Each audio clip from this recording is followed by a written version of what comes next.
Imagina ser un joven estudiante con toda la vida por delante. Eres brillante, popular y el futuro parece un camino lleno de promesas. Buscando una aventura, una historia que nadie más pueda contar, decides viajar a uno de los lugares más misteriosos y peligrosos del planeta, Corea del Norte.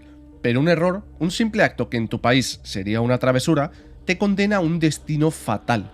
Esta es la cronología de cómo unas vacaciones exóticas se convirtieron en una sentencia de muerte, y cómo un turista que entró a Corea del Norte por su propio pie salió en un ataúd. Para entender la magnitud de esta tragedia, primero hay que conocer al joven en el centro de todo. Su nombre era Otto Frederick Warmbier, nacido el 12 de diciembre de 1994 en Cincinnati, Ohio.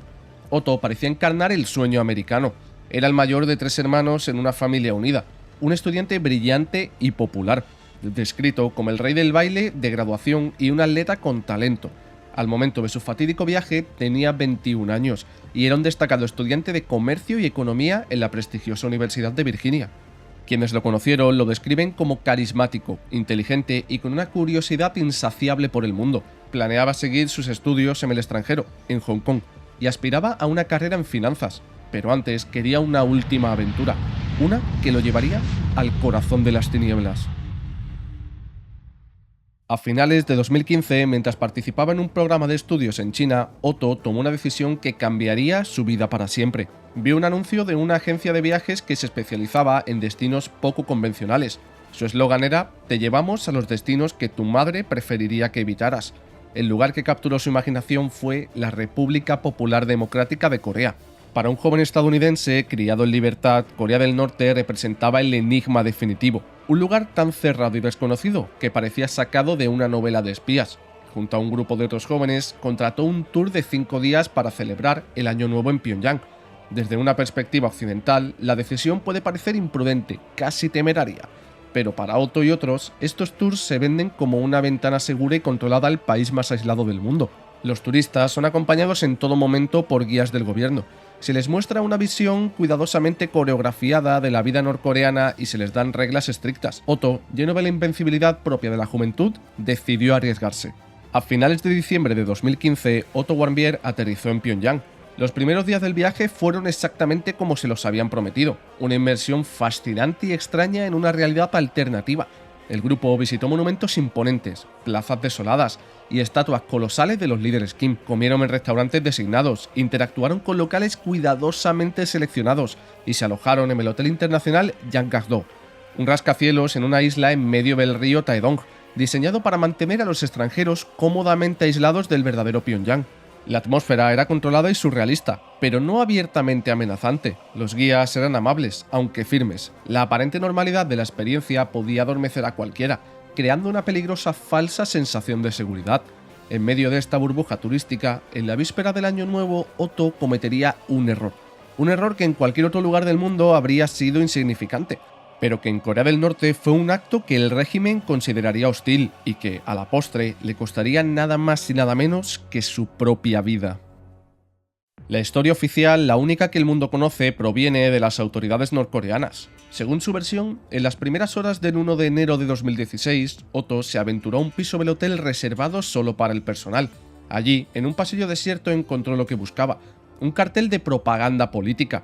Esos carteles, omnipresentes en Corea del Norte, no son simples decoraciones, son considerados objetos sagrados que encarnan la ideología de la nación.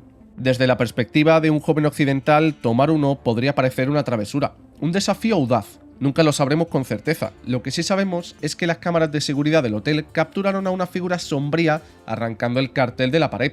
El régimen norcoreano afirmó que esa figura era Otto y que su acto no fue una broma, sino un acto hostil contra el Estado, supuestamente perpetrado bajo la dirección del gobierno de Estados Unidos. El 2 de enero de 2016, el tour de Otto llegaba a su fin. El grupo se dirigió al aeropuerto internacional de Pyongyang para tomar su vuelo de regreso. Pasaron por inmigración, listos para volver al mundo exterior con una historia increíble que contar, pero para Otto la historia apenas comenzaba su capítulo más oscuro. Mientras esperaban para abordar, 2 guardias se le acercaron. Un compañero de viaje recordaría más tarde la escalofriante normalidad del momento. Le dieron a Otto un golpecito en el hombro y se lo llevaron, relató. No se resistió, no parecía asustado, sino que medio sonrió. Con esa media sonrisa, Otto Warmbier desapareció tras una puerta, separado de su grupo y engullido por el aparato de seguridad norteamericano norcoreano. El resto de los turistas abordó el avión, dejando atrás a su compañero, sin saber que acababan de ser los últimos occidentales en verlo como un hombre libre. El mundo no volvería a ver a Otto hasta casi 2 meses después. El 29 de febrero de 2016, las autoridades norcoreanas lo presentaron en una conferencia de prensa. Vestido con un traje, visiblemente angustiado y bajo una coacción evidente, Otto leyó una declaración preparada.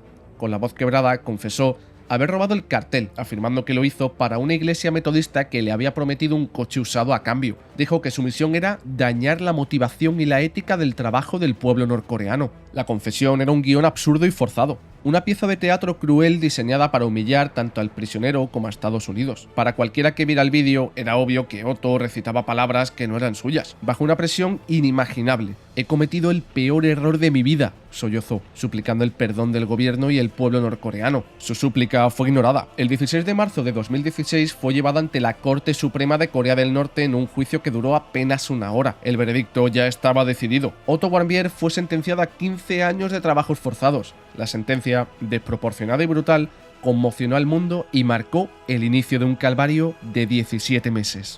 Tras la sentencia, Otto desapareció en el abismo del sistema penitenciario norcoreano. Para su familia en Ohio comenzó una pesadilla de incertidumbre. No tenían noticias, no había llamadas, no había forma de saber si su hijo estaba vivo o muerto. Durante los siguientes meses, la diplomacia se movía a un ritmo glacial. Como Estados Unidos no tiene relaciones diplomáticas formales con Corea del Norte, los funcionarios suecos actuaron como intermediarios. Hubo negociaciones secretas y un creciente sentimiento de frustración. La familia Warmbier vivió una tortura de meses que se convirtieron en más de un año, sin saber qué horrores podría estar soportando su hijo en un gulag a miles de kilómetros de distancia. En junio de 2017, casi 18 meses después de su arresto, hubo un avance repentino. Durante una reunión en Noruega, diplomáticos norcoreanos informaron a sus homólogos estadounidenses de algo terrible. Otto estaba en coma, y lo había estado durante más de un año, desde poco después de su juicio.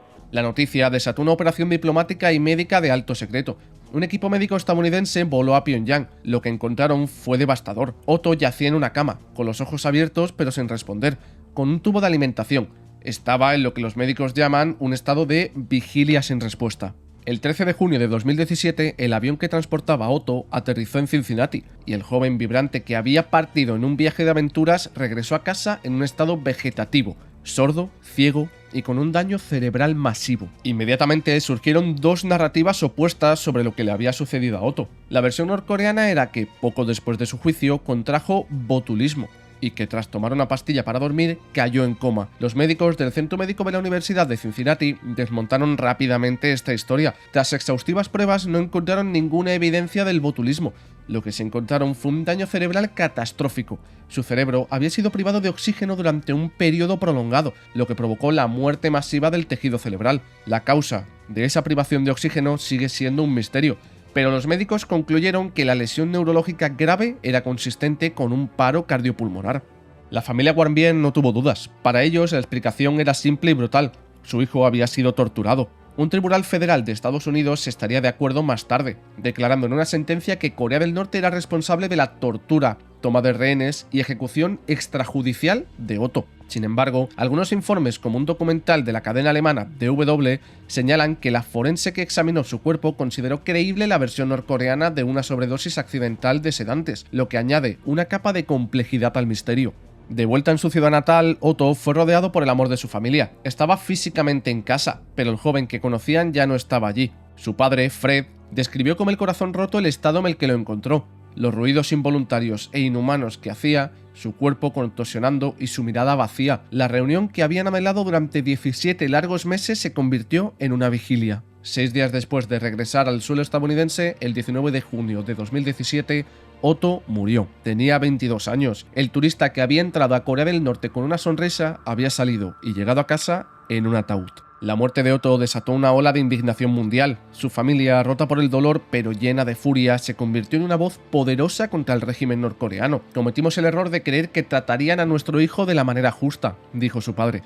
El gobierno de Estados Unidos condenó enérgicamente a Corea del Norte, pero la política, como siempre, añadió un giro surrealista a la tragedia. En febrero de 2019, tras una cumbre con el líder norcoreano Kim Jong-un, el presidente Trump sorprendió al mundo al defender a Kim. Él me dice que no sabía nada al respecto y le creo, declaró Trump. Esta afirmación, que parecía absolver al dictador de la responsabilidad, fue un golpe devastador para la familia Warmbier. Para añadir un insulto grotesco a una herida mortal, se reveló que cuando los enviados estadounidenses fueron a recoger a Otto, las autoridades norcoreanas les presentaron una factura de $2 millones por su atención hospitalaria.